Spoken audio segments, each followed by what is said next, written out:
நன்றி மறப்பது நன்றன்று.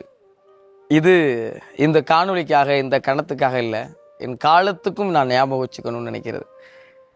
எல்லோரும் சேர்ந்து இதை என் கையில் தூக்கி கொடுத்துருக்கீங்க. ரொம்ப கனமாக இருக்குது. அவ்வளோ அன்பு உள்ள நண்பர்கள்லாம் வந்து சொன்னாங்க, வெளியில் உங்களுக்கு பெரிய ரெஸ்பான்ஸ் இருக்குது அப்படி இப்படி சொன்னாங்க. அப்போல்லாம் ஒன்றும் தெரியலை. ஆனால் அதை வந்து பார்க்குறப்ப அவ்வளோ வியப்பாக இருக்குது. எனக்கா, நிஜமாலே எனக்கா இவ்வளோ அன்பு? எனக்கா என் உழைப்புக்கு இவ்வளவு அன்பு கிடைக்குமான்னு அவ்வளோ வியப்பாக இருக்குது. மலைச்சு போய் நிற்கிறேன், பேசவே முடியலை. எப்படி நன்றி சொல்லலாம்னு யோசிச்சு பார்த்தா தெரியலை. சரி, நன்றினே சொல்லிடலாமே அப்படின்னு தோணுச்சு. இந்த கப்பை முதல்ல பிக் பாஸில் காமிச்சு இந்த கோப்பைக்கிட்ட பேசுங்கன்னு சொன்னாங்க. அப்போ சொன்ன வார்த்தையை மறுபடியும் ஒரு முறை ஞாபகப்படுத்தணும்னு நினைக்கிறேன்.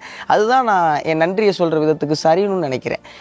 இந்த மக்களின் அன்பும் அங்கீகாரமுமான கோப்பை மிக நிச்சயமாக என்னுடைய நேர்மையாலையும் என்னுடைய உண்மையாலையும் நானாக இருக்கிறதாலையும் காப்பாற்றிக்குவேன். இது என் உழைப்பின் மேலே சத்தியம். நெஞ்சம் நிறைந்த நன்றி உங்கள் எல்லாருக்குமே.